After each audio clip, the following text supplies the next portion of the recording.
Hi hello welcome to new site Telugu channel. This is Paritalamurthy. ముందుగా నా ఈ రివ్యూస్ ఆదరిస్తున్న మీ అందరికీ కూడా పేరు పేరున కృతజ్ఞతలు తెలుపుకుంటున్నా.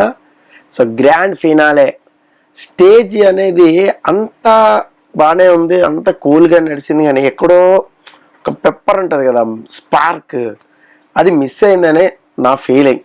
సో మీకేమనిపించిందో కామెంట్ బాక్స్లో కామెంట్ చేయండి. ఎందుకంటే మనం చాలా సీజన్స్ చూసేస్తున్నాం, సేమ్ ప్యాటర్న్, సేమ్ గెస్టులు రావడం, ఎలిమినేట్ చేయడం, తీసుకెళ్ళిపోవడం, same summer silver brief case, golden brief case. అది కూడా అంత పెద్ద మజా రాలేదు, అంత టెన్షన్ రాలేదు, టెంప్ట్ కూడా చేయలేదు. వాళ్ళు ఎవరిని కూడా వద్దా సరే అని వెళ్ళిపోయారు. సిక్కుని ఎక్కడ తీసుకుంటారో, ప్రైజ్ మనీ తగ్గిపోద్ది అనుకున్నారో ఏమో, కానీ అక్కడ కనీసం బ్రీఫ్ కేసులు ఎంత ఉందో కూడా రివీల్ చేయలేదు. చూడండి, కట్ చేసేసారు.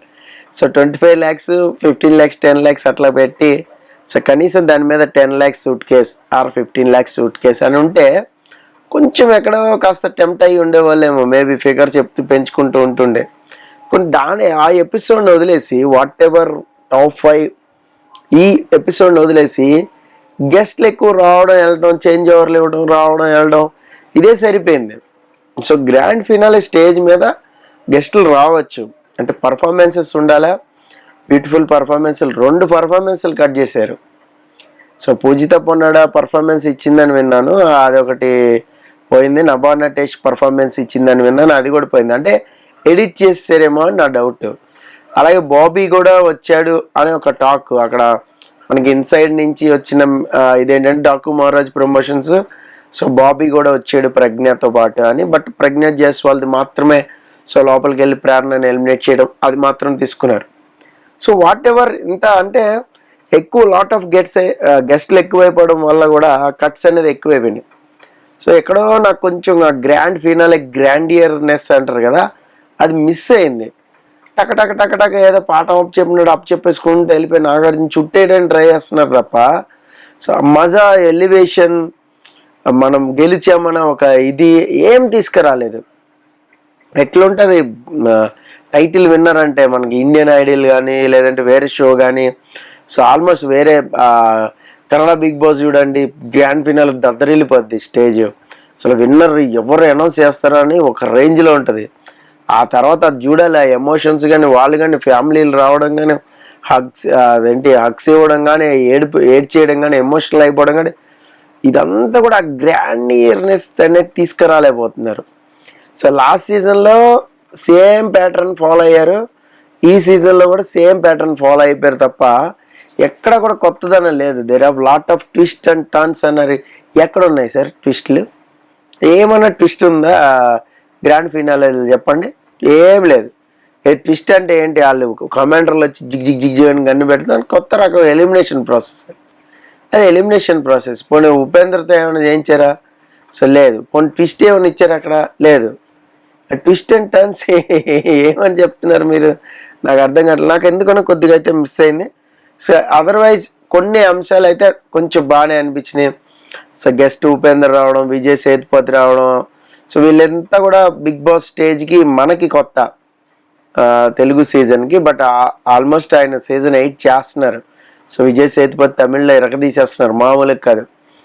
ఈవెన్ ఉపేంద్ర కూడా కన్నడ బిగ్ బాస్ షోకి వెళ్ళిన రోజులు కూడా ఉన్నాయి. మనకి రావడం అనేది కొత్త, అంతే.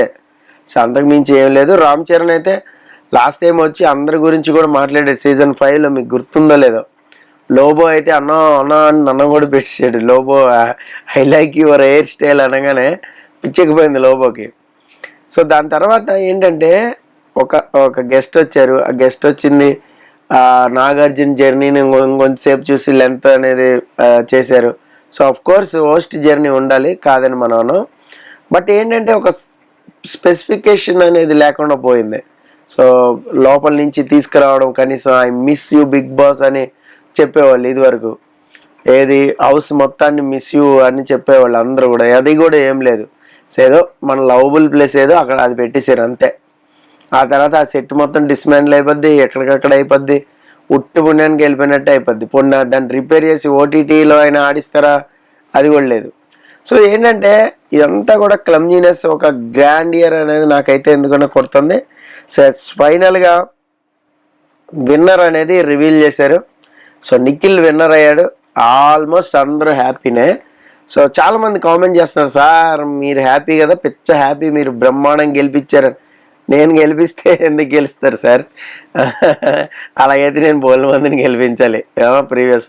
నేను గెలిపిస్తే గెలవరు సార్. జెన్యున్గా ఎవరు ఆడారో అది ఆ హార్డ్ వర్క్ విన్స్ అన్నట్టు ఉంటుంది.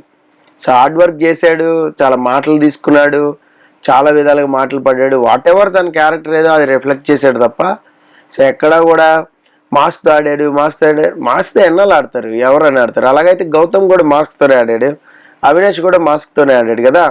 సో ఎంటర్టైన్మెంట్ అనే ముసుగులోనే ఆడాడు కదా. ఎంతసేపు కూడా ఏం పెద్ద ఆర్గ్యుమెంట్కి రాలేదు. అక్కడ ఇద్దరు కొట్టుకుంటున్న విష్ణుప్రియ రోహిణి మధ్యలో వెళ్ళలేకపోయిండు.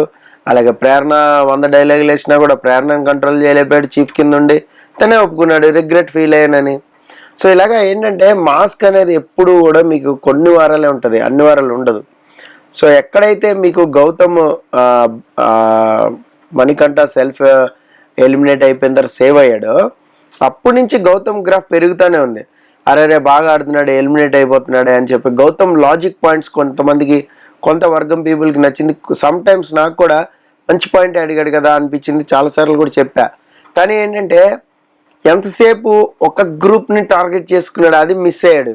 అందుకని రన్నరప్గా మిగిలిపోయాడు. ఎంతసేపు నిఖిల్ని పృథ్వీని ఇటు సైడ్ టార్గెట్ చేసాడు తప్ప ఇక్కడ గ్రూప్ గేమ్ కనపడలేదు. ఏది గౌతమ్, తేజ అండ్ అవినాష్, రోహిణి వీళ్ళు ఆడింది కనపడలే. వీళ్ళ సైడ్ వెళ్ళిపోయాడు గౌతమ్ని వాళ్ళు కలిపేసుకున్నారు. సో అక్కడ దెబ్బ కొట్టేసింది. సోలోగా ఇండిపెండెంట్గా ఆడటానికి నిర్భయంగా, నిర్లజ్జగా, నిస్సిగ్గుగా ఆడటానికి వస్తే మరి అటు సైడ్ గ్రూప్ గేమ్ కూడా కనిపించాల. సో వాట్ ఎవర్ మీరు రోహిణిని ఎప్పుడైతే సేవ్ చేశాడో అడగాలి అవినాష్, నువ్వు రోహిణిని ఎందుకు సేవ్ చేసావు అడగలేదే, ప్రశ్నించలే. ఆ తర్వాత ఎగ్గేసిన తర్వాత రిగ్రెట్ ఫీల్ అయితే అడగలేదే. నువ్వు నాగార్జున గారు అడిగితే లేదు సార్ ఆమె రిగ్రెట్ అవ్వడం తప్పే, రిగ్రెట్ అవ్వకూడదు, గేమ్లో పరంగా చేసింది, ఇట్స్ ఓకే, నాకు ఓకే సార్ అన్నాడు. కానీ చెప్పలా. సో వాట్ ఎవర్ ఇలా మాడుకుంటూ పోతుంది. ఇంకొక వీడియో కూడా చేద్దాం స్పెషల్గా. సో నెక్స్ట్ ఏంటంటే సంక్రాంతి టీము వస్తుంది అనుకున్నాం, సంక్రాంతికి వచ్చేస్తున్నాం టీం. ఆ టీం నుంచి కూడా ఎవరు రాలా, అనిల్ రావుపూడి వీళ్ళు ఎవరు కూడా రాలా. వచ్చుంటే మేబీ ఏమైనా కొంచెం ఫన్ జనరేట్ అయ్యేదేమో. సో వాళ్ళు అయితే రాలేదు, బాబీ అయితే మిస్ అయింది. సో ఎంటర్టైన్మెంట్ అయితే లేదు, ఏదో సోసోగా లాగేశారు. Lot of twist and turns అన్నారు కానీ టర్న్స్ లేవు, ఏమి లేవు. సో మేబీ బయట కూడా సో హడావిడి అంతగా లేదు. సో మేబీ అలా అష్టదిగ్బంధన చేసేయడం అనుకోవచ్చు, వాట్ ఎవర్. సో బయటికి తొందరగా పంపించేద్దాం వీళ్ళని, కారుల్లో సేఫ్గా వెళ్ళిపోతారు. మేబీ ఒక గుణపాఠం అనే అనుకోవచ్చు ఇది ఒక రకంగా చూస్తే. సో అల్లు అర్జున్ అరెస్ట్ అనేది చాలా మటుకు చాలా ఈవెంట్స్కి అది మంచి బ్రేక్ అండ్ కంట్రోలింగ్ అయింది. సో ఒకటి ఏదైనా జరిగితే అన్ని మన మంచిగా అంటారు చూసారా, అలాగా ఒకటి అయిందనమాట. అయితే ఇక్కడ ఒక అవినాష్కి నాకు ఎందుకనో కొంచెం ఏదైనా ఇచ్చి పంపించాలి అన్నట్టు అనిపించింది. ఏంటంటే సో మనోడు పాప ఎప్పటి నుంచో అంటూ ఉంటాడు ఆఫర్ అని, కనీసం అదైనా అనౌన్స్ ఏదైనా చేసి ఉండాల్సింది. సో అవినాష్కి అతను వచ్చి ఉంటే బ్రీఫ్ కేస్ తన టైంలో వచ్చి ఉంటే డెఫినెట్గా తీసుకొచ్చాడు. అందుకనే అక్కడ అన్నాడు కూడా, సార్ బ్రీఫ్ కేసులో ఎంత ఉందో చెప్పండి సార్ అని. సో చాలా బాగా ఎంటర్టైన్ చేశాడు. మేబీ మంచి రెమ్యునరేషన్ ఇస్తారు. సో కాదను స్పెషల్గా కూడా ఏదైనా ఇస్తే ఇవ్వచ్చు. అయితే ఒక్క పాయింట్ ఏంటంటే యాటిట్యూడ్ పాయింట్ పృథ్వీది. సో మామూలుగా జనరల్గా క్యాజువల్గా నాగార్జున గారు అడిగింది ఏంటంటే, సో రామ్ చరణ్ సినిమాలో అవకాశం ఇస్తే గడ్డం తీసేస్తావా? దానికి ఆన్సర్ ఏం చెప్పాలి చెప్పండి, మీరైతే ఏం చెప్తారు? డెఫినెట్గా తీసేస్తాం సార్, క్యారెక్టర్ కంటే ఏంటి అనేది. కానీ ఏ క్యారెక్టర్ సార్, అది యాటిట్యూడ్. రామ్ చరణ్ సినిమాలో అవకాశం రావడమే గొప్ప, గట్టిగా మాట్లాడితే. మనం ఎక్కడో చిన్న సీరియల్, అది కూడా గుర్తు తెలియని సీరియల్ చేసుకున్నాం. ఒక సినిమాలో ఛాన్స్ వస్తుందంటే ఎట్లుండాలా? సో అది కొంచెం ఇండస్ట్రీలో ఆ యాటిట్యూడ్ అనేది పనికిరాదు. ఎందుకంటే నేను కూడా ఉన్నాను కాబట్టి చెప్తున్నా. సో ఎప్పుడైనా సరే ఒక క్యారెక్టర్ మనం డైరెక్టర్గా అనిపించాం విజన్ కంటే చేసేలా. సో గోపీచంద్ లాంటి ఫస్ట్ సినిమా హీరో కింద చేసి నెక్స్ట్ సినిమా గుండు కొట్టించుకున్నాడు విలన్ కింద. సో మామూలు మ్యాటర్ కాదు అది. సో అలా ఉండాలి, డెస్పరేట్గా ఉండాలి. సో ఎనీహౌ ఏదైనా కానీ గ్రాండ్ ఫినాలే అయితే ఎండ్ అయింది. సో వాట్ ఎవర్ మన ఏదైతే ఆర్డర్ అనుకున్నామో ఆర్డర్ ప్రకారం అయింది. Nikhil winner, Gautam runner, Nabeel third prize. So Nabeel కూడా బ్రహ్మాండంగా గేమ్ ఆడాడు, తను కూడా సాటిస్ఫై. సో ఎవరైనా దొరికితే ఇంటర్వ్యూ చేద్దాం. ఆ ఇంటర్వ్యూ లింక్ మీకు కమ్యూనిటీలో పెడతా చూడండి.